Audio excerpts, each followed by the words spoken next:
सार्थक कर दिया। पृथ्वी से पुत्री को उत्पन्न करके जय जय भोलेनाथ की, जय जय जय भोलेनाथ की। आसन सुशोभित करें, यहाँ की व्यवस्था आपके हाथों में। जो आज्ञा।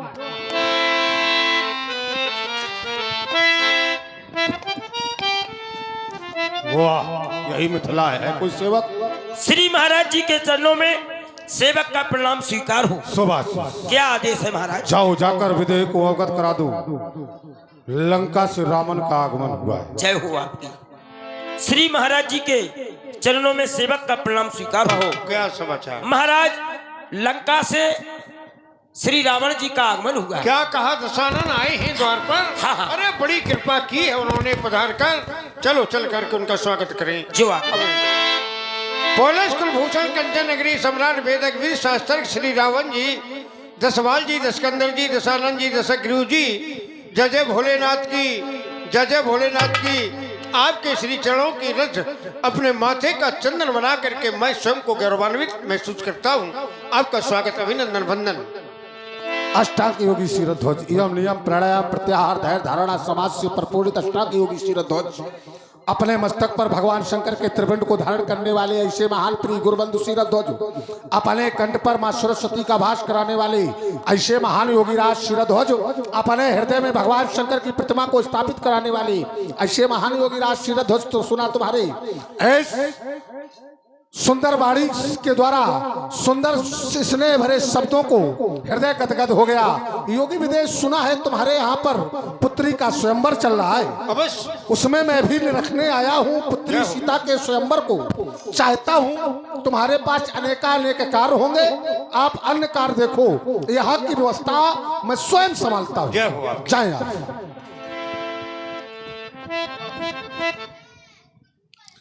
हे भूत भवन भगवान भोलेनाथ के पावन पिनाकी के पावन पिनाक, सर्वप्रथम इस रावण का प्रणाम स्वीकार करें। भगवान आप चिंता न करो, अब ये लंकापति रावण यहाँ आ गया है।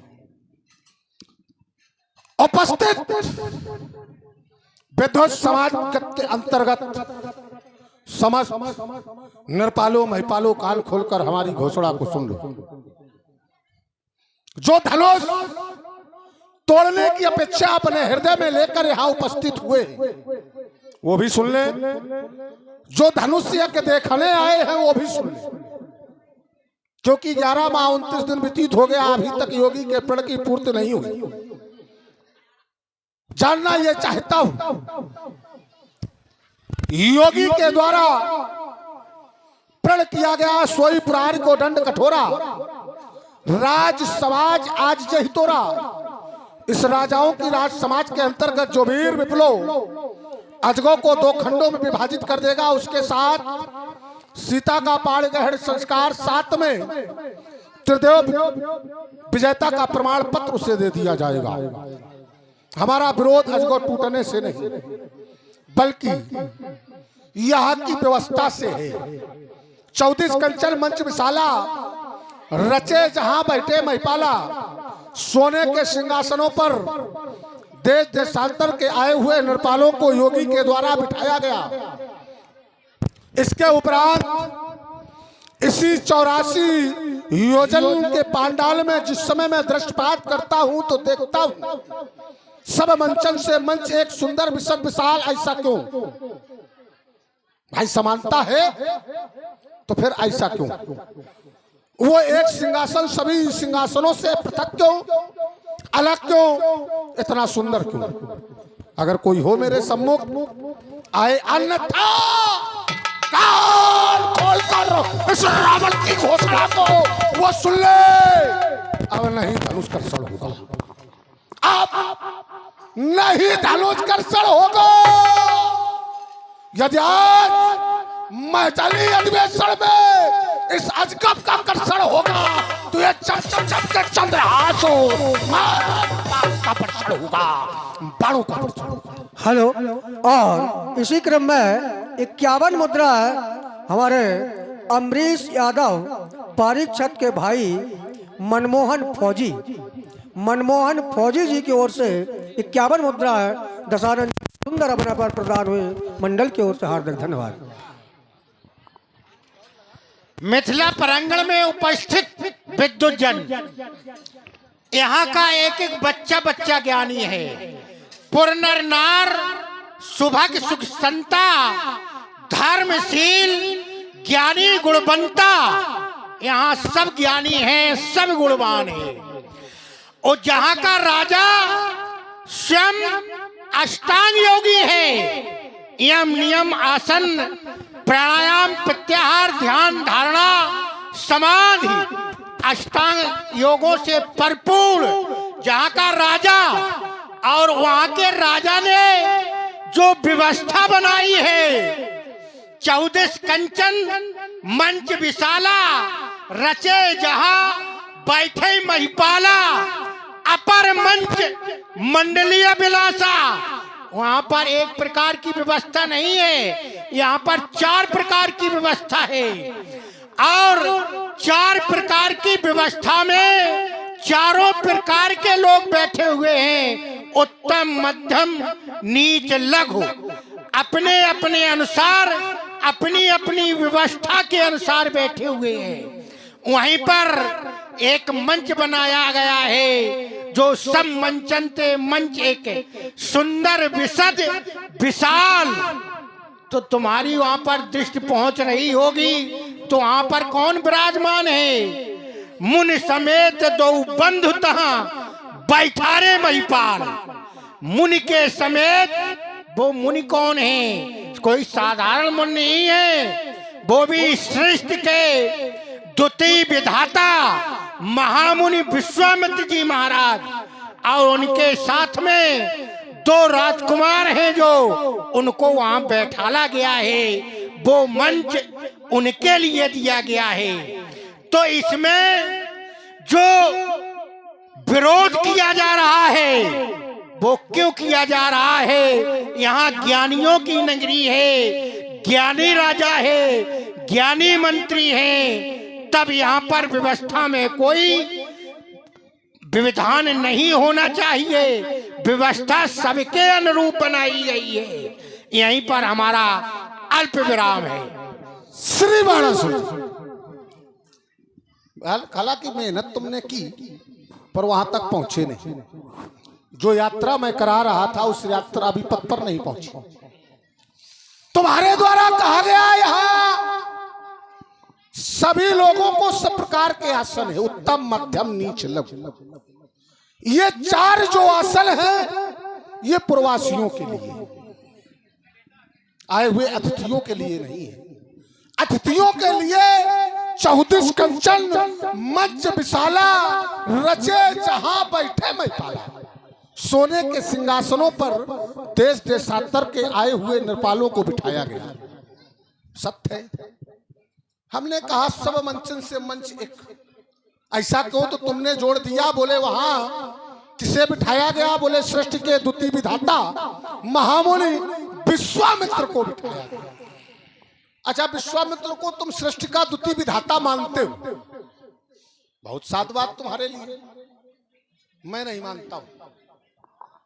क्योंकि विश्वामित्र हमसे बड़ा वाला अपराधी, रावण तो अपराधी है ही, पर हमसे बड़ा आतंकवादी अगर है तो वो विश्वामित्र।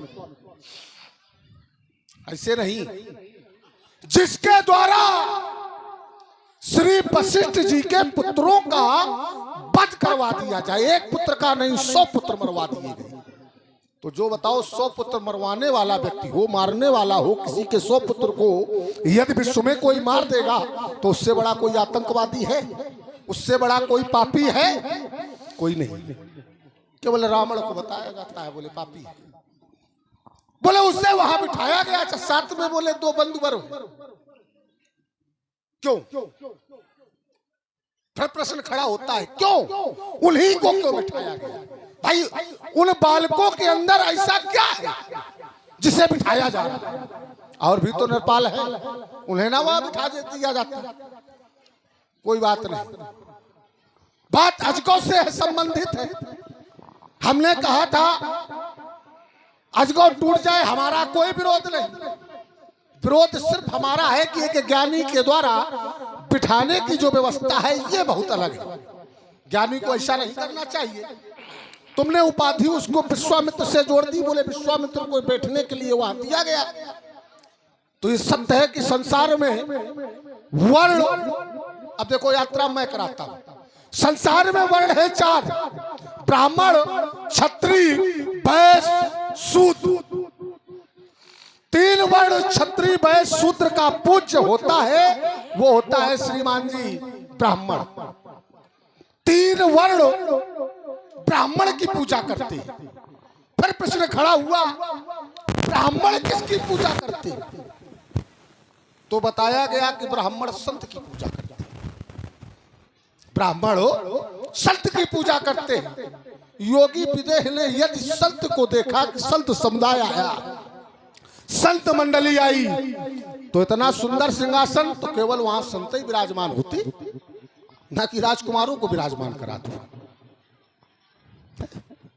और अगर राजकुमारों को विराजमान कराया है तो फिर श्री बाणासुर विचार करो, प्रण क्या है? सोई पुराण को दंड कठोरा, राज समाज आज जय तोरा। त्रिभुवन जय समेत पदे ही, बिना विचार बरऊ हटते ही। प्रण है जो तोड़ दे, जो तोड़ दे। और खोज किसकी चल रही है? अलौकिक की। ये विचार की बात है। खोज अलौकिक की। अजगव अलौकिक, सीता अलौकिक, अलौकिक का वर्ण करने वाला होता है पारलौकिक। तो खोज चल रही है पारलौकिक अर्थात अलौकिक की। और यहाँ उपस्थित देश देशांतर के नरपाल, प्रण सुनाया जा रहा है नरपालों को। इसमें थोड़ा विचार करना चाहिए, जो कि खैर कोई बात नहीं। तुम समय को देखो, अब मैं जो कह रहा हूं उसे ध्यान से सुनो। श्री बाणासुर जी, अब नहीं धनुष कर्षण होगा। यदि आज मैथिली अधिवेशन में इस अजगम का कर्षण होगा तो इधर देखो चपचप चपके चंद्रहास मां बाणों का वर्षण होगा। ये बाणों द्वारा आग निकलकर अंबर में लग जाएगी, फिर लौट मैथिली अधिवेशन में महाप्रलय मच जाएगी। ये लोथों के लग जाए पहाड़, सोड़ी सरता बह जाएगी, होश उड़ेगे बलनंदन, और बात समझ में आएगी।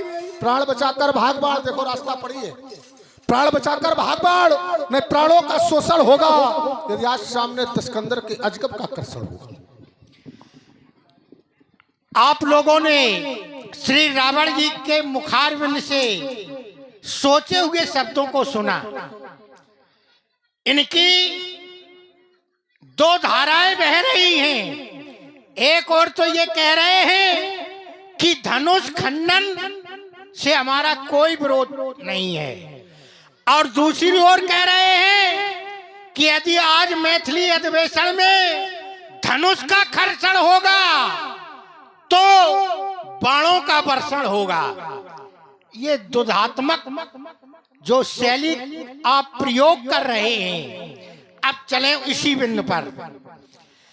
आपने कहा कि एक मंच बनाया गया, वह ब्राह्मणों का भी पूज्य महात्मा होता है। महात्मा को वहां बैठाला गया। महात्मा के साथ 2 राजकुमार क्यों बैठा ले गए? तुम्हारी दृष्टि में वह 2 राजकुमार कोई साधारण है, लेकिन योगीराज की दृष्टि में इन्हें विलोकत अति अनुरागा। हाँ, बहुत अनुराग है उन्हें, बहुत प्रेम है। इन्हें विलोकत अति अनुरागा। फिर बरबस ब्रह्म सुख मन त्यागा। जिसको देखने से ब्रह्म सुख भी छूट जाए, क्या वो कोई साधारण है? वो अलौकिक है। इसीलिए योगीराज विदेह ने या मुनि विश्वामित्र जी के साथ में उन्हें बैठाला है। उनकी दृष्टि में, योगीराज विदेह की दृष्टि में वह अलौकिक है। तुम्हारी दृष्टि में हो या ना हो। इसलिए श्री रावण जी, अब यहां से आप सीधे निकल जाओ। ये रास्ता पड़ी हुई है, यहां से सीधे निकल जाओ, नहीं तो जानते हो कि भूल जाए चक्कर मकर। ये जो चक्कर काट रहे हो, भूल जाए चक्कर मकर, उलारवो फानवो सबे बढ़ेगो रोष जब बाणासुर को भाग जाए हो लंका को सूरत न जगे हो फिर ये दैत्यवंशी लड़ेगा मिथिला में काल से। आप इसलिए लंका को सीधे भाग जाओ और चले जाओ, प्राणों की रक्षा हो जाएगी। बाणेश वीर तू जानता नहीं मैं जहरी नाग विष वाला हूँ। ये दर्श के प्रत्यय रत रोकते दिवाकर वो शत्रुवल भंजन की भक्ति ज्वाला हूँ। शांत में मलियागिर क्रोध में ज्वालामुखी। इधर देखो मित्रों के अर्थ में पीयूष का प्याला हूँ। रूप राम विश्व का ये विधाता सर्वदाता मही विश्व सर्वांश का ये रावण मत वाला हूँ। रावण मत वाला हूँ। जब जब चमकती है प्रसन्न जैन करो में जब नहीं कर पाऊँ तो बड़े बड़े वीरों के कलेजे हिल जाते हैं। रक्त का प्यासा जहर का बुझा हुआ बाण समरांगण में शत्रुओं के सीने दहलाता है। भागता है दिनकर मेरी ललकार सुन, चतुर्थ दिशाओं में अंधकार छा जाता है। जय हो। अभी आप देख रहे हैं रावण और बाणासुर संवाद। हिंदुस्तान के बड़े बड़े मंचों पर आपने अभिनय किया। ये बहुत ही सुंदर कलाकार आप देख रहे हैं रावण की भूमिका में हमारे पंडित जी, और आप बाणासुर की भूमिका में ठीक समय 2 मिनट बाद आपके बीच में पंचम अलबेला दूल्हे राजा बन करके आ रहे हैं। आप लोग अपने धैर्य को धारण करें और आज का जो कार्यक्रम होगा सबसे बेहतरीन कार्यक्रम होगा, ये हमारा वादा है। तो आप दोनों महाराज जी से कृपा है कि 2 मिनट में अपने बात को समाप्त कर दें और आप पंचम अलबेला जी को मिथिला में तुम नाम कमा लो, दिखला लो जोर जवानी का। आज भवंडल पर ले किसी की मेरी ऐसी शानी का।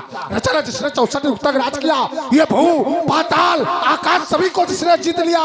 आज तो उसकी सेवा में ये अर्पण कर जिसने शीश दिया, आज तो इससे परजे का आज जिसने प्राप्त किया मैं वही में लक जिसे शत्रु भाई खाता।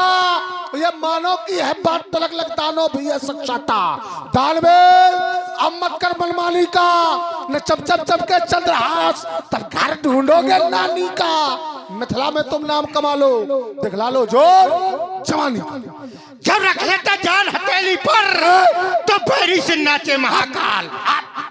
बाणों से बाण बरसते हैं, सड़क के बहते नदी नाल। धन पर तीर चढ़ाते ही अरे लग जाता ठीक निशाना है। मुझसे टकराना नहीं खेल, लोहे के चने चबाना है। समझो मत हमको चिंगारी, हम हाथों सच के साथ लिए। मैं कर्मवीर हूँ, कर्म धरा पर आया कर्म विधान लिए। वाह मेरा रणवीर भाई है कुंभकर्ण, सोना सेनागिर सोवे निसंग वीर बरम का है। मेरा सजादा कहलाता है मेघनाथ, जीता सुरेंद्र से काल की न शंका है। चाउदेश घूमते निशाचरों की तो मणियों से बनी सुसज्जित सोने की लंका है। मृत्यु नित्य चापती चरण बंद की कर, ऐसा प्रताप लंका में हमारा है। बड़ा बेदर्द दिलवर ने एक शहंशाह कहलाता हूँ, बजाते हाजरी दुश्मन बहादुर खुद बिताता हूँ। जबी दानों कुमारी संग प्रातः घूमने जाऊँ, पकड़े सिंधु चोलों को पीछे मारे बन पाऊं। अनेका हुस्न की परिया फिरे मस्त वाली प्रतीक्षा में सिकंदर के पिए रस रूप का प्याली मचाते स्वाहा की इकट्ठा देवता सारे। पुरंदर नित्र बंदर सैकड़ों फरियाद द्वारे, इसलिए भलाई इसी में है। जितने शीघ्र हो उतने शीघ्र यहाँ से भागो, अन्यथा रावण के तुम कब्जे में हो। अगर उठ गया मेरा चंद्रहास, पातालपुरी तक तुमको कोई बचाने वाला नहीं है। अरे दम दम दमकती है दामनी इन करों में जब तुम जैसे दुष्ट, तुम जैसे दुष्ट, हम जैसे, हाँ तुम जैसे दुष्ट, तुम जैसे दुष्ट दया का दान मांगेगे, दैत्यवंश से लड़ोगे तो दानवता को दूर कर ये दांत भी उखाड़ेंगे तुम। हाँ हमें तुम हल्के में ले रहे हो। इधर देखो,